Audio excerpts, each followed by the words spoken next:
And the irony with cash flow, it can be tough in growth times and it can be tough in low times, right? That is a consistent. Small business owners are always time poor, at least until they get that fourth, fifth employee. And so the ability to be in the business and work around the business is so tough. And that's why I get excited when people have more effective use of software, of AI, of tools.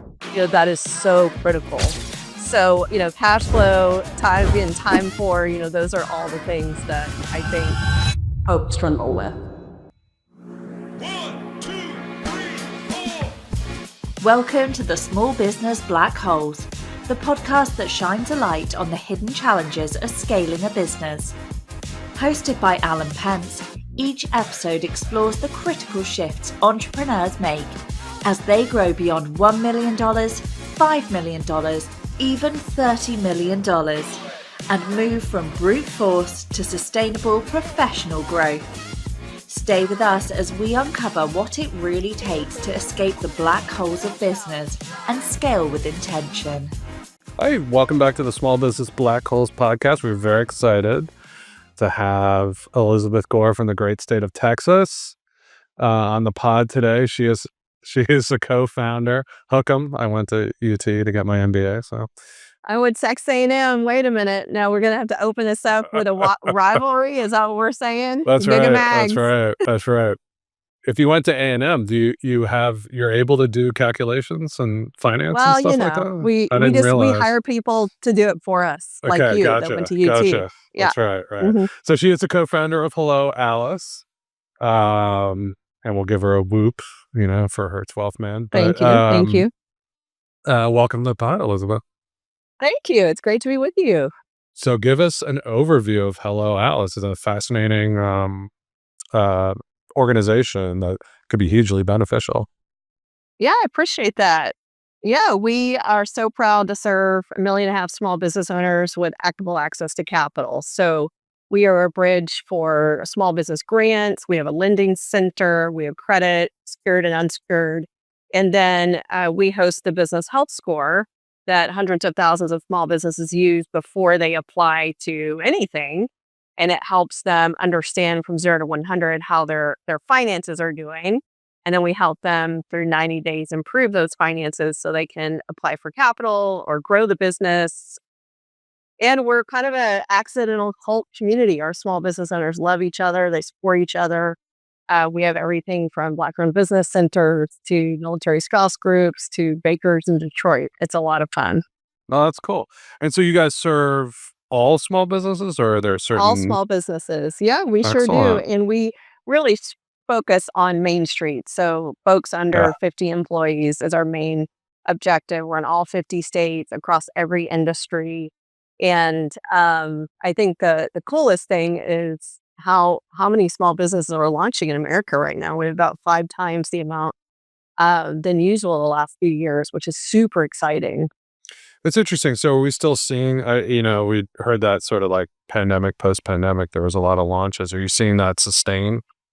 We are. There's tough stuff. The capital isn't as it was. So capital is still expensive. And however, yes, there is still a big momentum for folks to launch small businesses. And those who had to shutter, close, or even declare bankruptcy during COVID are reopening, with, I think, more knowledge, more resiliency. And so we're seeing great things like software spend is up. So you see a lot of efficiencies. Folks are using AI in a smarter way. So I think you're going to see fail rates lower in our country, which is great for our small businesses. That's awesome.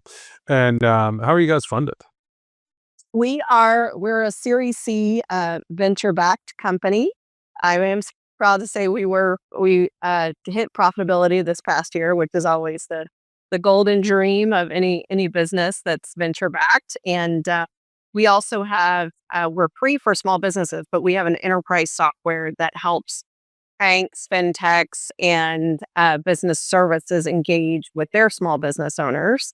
So we help them increase acquisition, transactions, and LTVs for their small businesses. So it's allowed us to keep our social enterprise side going for our small businesses. That's great. And you guys are associated with, you have a thing called the New Majority. Tell us about that. Yeah, so we're open to all small businesses, and since the day we launched, we wanted to ensure that every American could access what they need to launch their small business. So if you look at, like, I grew up in Texas with rural farmers and ranchers who, have almost a desert of banking around them. We really want to reach into folks like that. I also grew up in a U.S. veterans household. So my dad was Air Force. So how are we ensuring that people like him has access to capital? You have folks that have generational wealth gaps, like African Americans. How are we ensuring that those individuals get the capital that they need? So we really look at as the new majority of Americans that come from all walks, all locations, and have incredible business plans, but maybe they have a bad credit score. Maybe they this is their first time starting a business, so they're leaning too heavily on their personal credit. You have U.S. veterans who have been deployed who didn't have the ability to build credit. So, if you look at the different barriers of Americans, we're really trying to help them jump over those. That's great. So when people come to you with their finances, say they're already in business, right? What are the most common problems you see that small business owners have? Oh my lord! I mean, the number one is cash flow, I stay up at night, and I will tell you the funniest story, Alan, because I worked for Michael Dell for a while at Dell Technologies, and I asked him once, what keeps you up at night? And he said cash flow, and I was like, no, even a company this big that's even successful, even when even when people pay you before you Oh deliver the my stuff, lord, it's right? still he has So, negative cash flow, right? cash flow is definitely well, and the irony with cash flow is it can be tough in growth times and it can be tough in low times, right? That is a consistent. I think the second one is really time. And I know that sounds arbitrary, but small business owners are always time poor, at least until they get that fourth, fifth employee. And so the ability to be in the business and work around the business is so tough. And that's why I get excited when people have more effective use of software, of AI, of tools, that is so critical. So cash flow, time being time poor, those are all the things that I think folks struggle with. Yeah, I mean, what I see a lot is obviously cash flow. Um, and then I would say on your time thing, it's really interesting because I feel like most owners just don't know what to do next, right? So they've got so many choices, so many people trying to sell them stuff, so many SaaS tools that could do magical things, right? And they're kind of like, what am I supposed to do next? How do I? And they often, you often go with whatever seems interesting or sounds good, but it might not even actually be the thing you need to really work on, right? I appreciate you saying that. So there's a couple of things I think are critical, and so and I'll start with, let's just talk about financial products first. And we have a lending center on Hello Ellis. We have 92 lenders, but we vet the hell out of them. We make sure they're equitable, they are not predatory, are they appropriate for the state, size, industry, location. And so you really want to go with, let's just start with the financial products that have been vetted, they're coming from a trusted source. And so that's the first thing I'll say. As it relates to, let's just say, more general business services, really doing your homework. We have affiliate center on Hello Alice where, again, we're vetting, are these the right products? Sometimes there will be two products that are incredibly similar. And at the end of the day, you need to understand through peer review, is that right for my business? But I will say on that time thing, if I'm a baker and I'm incredible at the products I create, when do I actually do my books? When do I have time to do all this stuff? And I usually tell folks, really, it sounds silly, but calendar the spreadsheet time, we'll just call it, in the business. Is it, Mondays, Wednesdays, and Fridays before the shop opens? But that is the time. You don't leave it till Saturday night when you're exhausted. You're barely limping in, and really try and create a schedule for yourself where you're constantly working on the business, not just in the business. And that's when you can, I think, make smarter, harder, but smarter decisions. So when you say, all right, so let's go down into cash flow a little bit. So when you say that, is that because they have bad collection terms? Is it because they're not selling enough? Is it because they don't have a high enough price? Like, obviously it's all of those, but like, what do you see commonly are the biggest pitfalls? Yeah, I mean, one is growing too fast. I know that sounds silly, but if really having more calculated, smarter growth to where you're putting money in the bank so that if you do have an emergency, you do need to, your oven breaks, you got to buy a new one.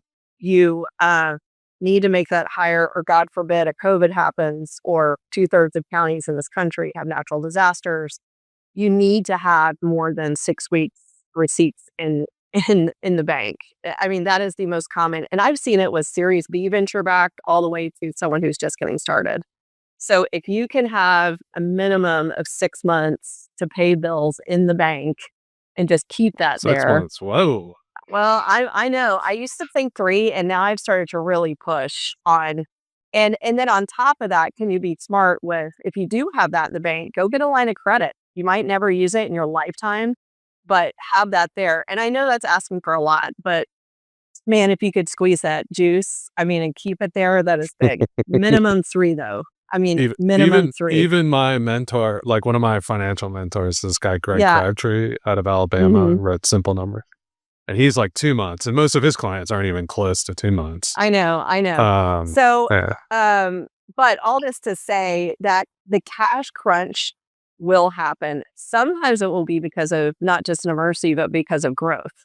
So the amount of folks that I know that we've supported over the years who suddenly get that contract inside Walmart or inside Costco, or their products is in Target, but suddenly they need to do, 100,000 units when in the past they've only done, 20,000 units. That's another area where you can see these cash crunch is actually growth.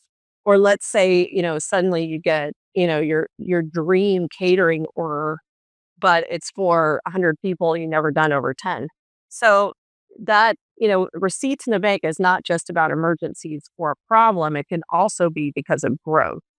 And so, that's really where we see the biggest problems. The other thing is, folks sometimes will apply for products that they don't need, that have a high interest rate, or they're predatory. We see that happen. That's why we're always, telling folks, be so cautious, use our business health score calculator, make sure you should be applying for something. So, and then people just make ridiculous mistakes like we have over the last squirt, make the wrong hire, or you think a partnership's going to work and it doesn't. Or, I used to hoop rainbows and be like, here are the amazing things that are going to happen in your business, which they will. But also, in the lifetime of a business, you're going to have to fire someone. You're probably going to get sued at some point. You're going to have a disaster. You're going to have a health issue of a senior employee. So, it's like creating, driving a very safe vehicle responsibly focused, because at some point someone might nick you on the freeway, right? That's So that's the other someone things that will. can So, happen. not Yeah. someone might, Yeah. someone will. Right. Right. Yeah. Yeah, all businesses go through these things, right? And Right. Totally. Totally. and most owners, are in it. My sense is particularly bootstrapped, right? Hmm. Venture might be a little different, might be more Right. technical, Right. but Right. for mostly they are good at whatever process it is. If they're baking cakes, they're good at baking cakes, and a Yeah. lot of them Yeah. are good. Particularly the service businesses, they're usually good salespeople, even if they're Hmm. just Hmm. not trained. They're naturally good, or else they wouldn't be in Right. business, right? Right. Right. And so they're just not great finance people, and they hate it. And Well, so no, none of us, none of us. I mean, Lord, as I said, I went to Texas A&M and studied paddle. I didn't study finance.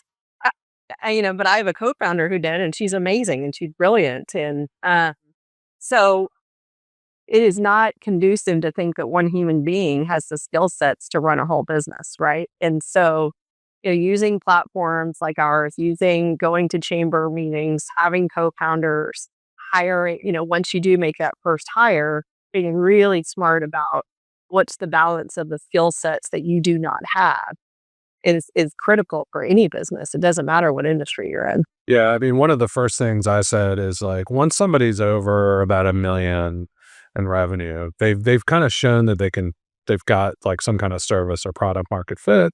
They've obviously sold it a bunch of times, right? And what I find happens is they're still doing a lot of once they're kind of going past that level, they're still doing a lot of the things in the business that they always had to do because there was no money to hire anyone. And what you find is that they end up in all these activities that kind of drain them. And so they're doing like accounts payable and collecting invoices and they should be selling, right, or something like that. And what you find is they'll jump from activity to activity. So they'll get like, the cash flow going, but then sales falls off. And then they have to jump around. And what I've started doing with our work is helping them think through like, you should figure out what it is that really gives the business that gives you energy in the business that produces all the magic, and go figure out how to do that, and then go spend your money on the part that you're not good at, that drains you, that's really but still really important. That might be finance, might be something else, but like go spend your money there and get somebody more qualified than you normally would. Well, the other thing that I would say on that, I completely agree with that. And what are things that only you can do? Like, even if you hired 100 people around you as a CEO and a founder, whether you have one person or 100 people, there are things that only you can do. And maybe it's because you're a talent at something, you have a skill set, and or it is people only want to meet with you, or you only the one that can have the passion. So that's the other thing is, what do you need to free up so that you can spend time on things that only you can do? The other thing you'll laugh at is when Carol and I started this company 10 years ago, our motto was everyone takes out the trash because, we were doing everything, including getting the trash out the door on Tuesdays and Thursdays. And we've kept that all the way till now with serving 1 million out of small businesses, because if you have the mentality that we as a team are going to get this done, no matter what's on your job description, you never want to lose that, I think, focus, passion, and ability, right? Yeah. Yeah, that's awesome. Okay, so what you talked about AI a little bit. So I've actually been with my new startup, I've been experimenting with some of these new AI driven like bookkeeping services and stuff. And it's interesting. So if you could have AI solve one of these cash flow problems you see when people come in, like what do you think the first thing would be if you're going to build that? I know exactly what it is, and it is the P&L. If and we're getting there, right? But if small business owners could put, you know, payables, receivables, and the business plan could be spit out every single morning, so they can look at their projections every single morning for them, which I know is coming, but we're not there yet. I think the ability to plan day to day and iterate would be nuts. We're I think we're a couple years out, but oh my lord, I mean, Well, I can was you thinking, like, imagine? can't you, like, I don't know, not everybody uses these products, but like if you had somebody's bank account and Stripe Hmm. account, Yeah. you could pretty much Hmm. figure out what's going on day to day. Well, I'm a massive fan. I don't know if you've tracked open banking. I'm a massive fan of it. And, there are products that are coming out like Panacea and others that it can be scary, but if we had an entire open banking system where we are approving credit, approving loans on, really looking at folks' payments, their receivables, their cash flow, that also, by the way, I think will remove so many of the barriers that we help overcome with the new majority. Because you could have, I'll keep picking on US veterans that have terrible credit, but they have had 5 years of perfect business planning. I want to look into their bank accounts. I'll look at their stupid FICO score, right? So, I'm a huge fan of open banking, which is close to what you're saying.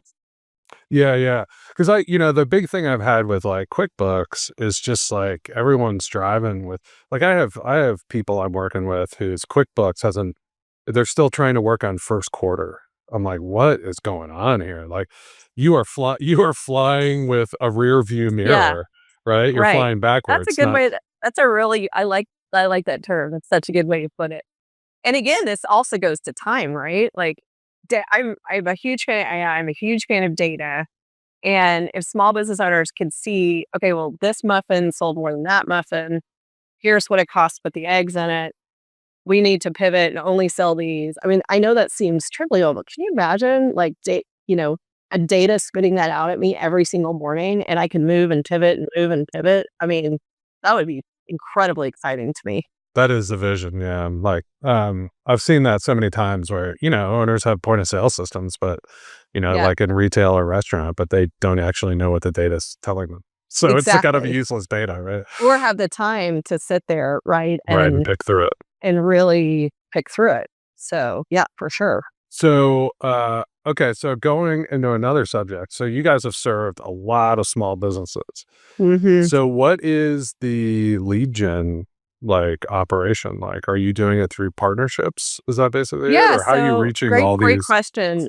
Well, it's shifted over the years. Now we kind of are like this amazing just add water and it builds on itself because of referrals. But in the early days, and still now, we are big believers in partnerships. So, I mean, from the day we launched, we were offering our software for free to nonprofits, chambers of commerce, even some enterprise folks. Like we launched with Dell Technologies, which was a huge boost for us.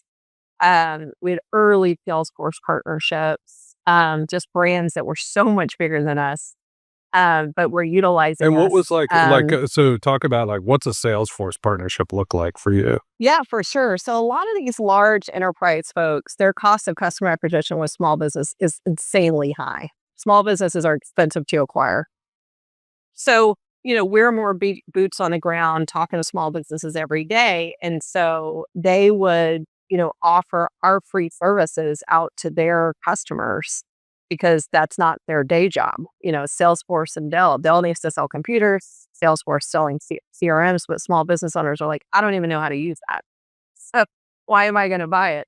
So we are, offering educational tools and resources and small business grants. And so they would push our services out to their own customer So like if you sets. had this business health score, they might help you get Right, it out because it exactly. would make Yeah, it would be like lead gen for Salesforce to get more small. exactly. Okay. That's exactly right. Now on the flip Yeah. side, so those are the enterprise folks, and they would pay us to do that. It also grew our base. On the flip side, which we're super prideful about, everyone from the NAACP, the U.S. Hispanic Chamber, Anchor Labs for Veterans, those groups, we give all of this for free. And so their small business owners are getting, kind of next gen AI driven um, capabilities that again isn't what they do in the core of it. So again, so just pushing so many small business owners back and forth. Whereas if someone comes on and says, I'm a registered veteran, this is my business, we encourage them, hey, have you looked at Bunker Labs? Have you looked at the US Veterans Chamber? So this kind of push-pull of equal benefit between institutions has been just a wonderful asset on all sides. Oh, that's really And cool. so now, we're big enough now where referral is a big deal for us. We continue to do enterprise. We also do a lot of advocacy for our small businesses.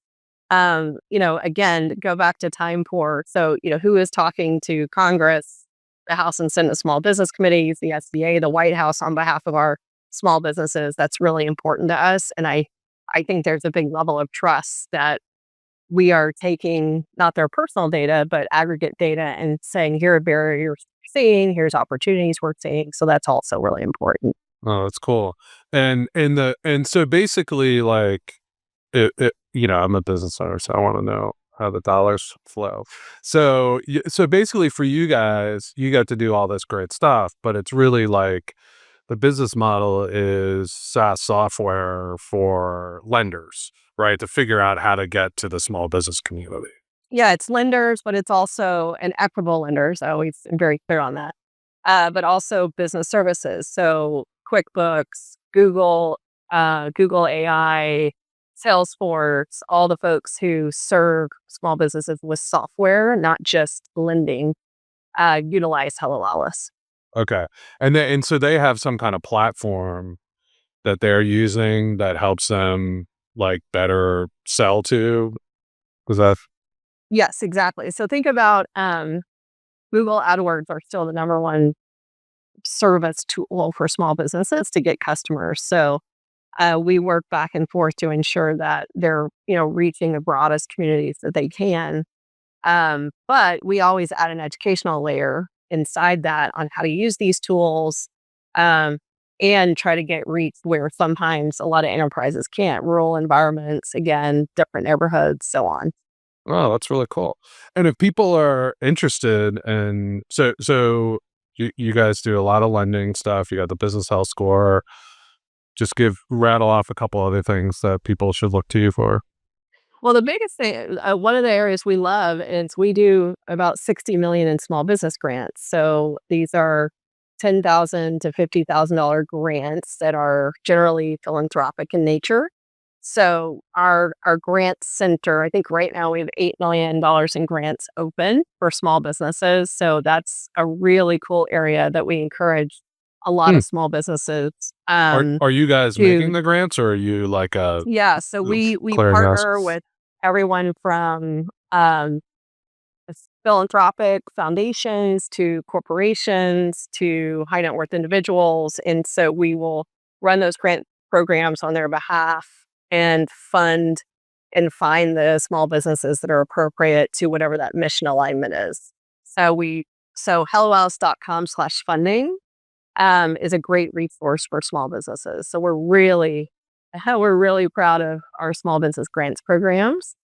And as I said earlier, we encourage folks to use that business health score before they apply for anything anywhere, because it's just a great helpful tool to get ready for underwriting. Yeah, right. I mean, it is the loan process is never easy, and It's you tough. gotta It is tough. and it's probably I mean, with the increase in rates and everything, it's a tough time, um but certainly getting a head start with having a better package to put forward will make it go a lot faster, right? So, Absolutely. Absolutely. well, this has been fantastic, Elizabeth. So Yeah, if anybody thanks. It's wants to great reach to out meet to you. you, Yeah, please. helloalice.com So is the anywhere, site. yeah. And then I'm Elizabeth Gore USA on any social.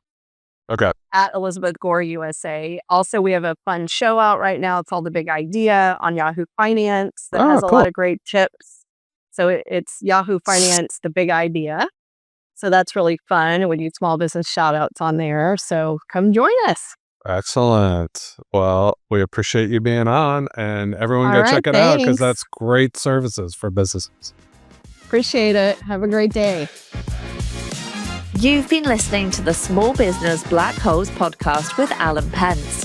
For more insights on mastering the new game, follow at apent, that's APENTZ on X, and make sure to subscribe to the podcast so you don't miss a single episode.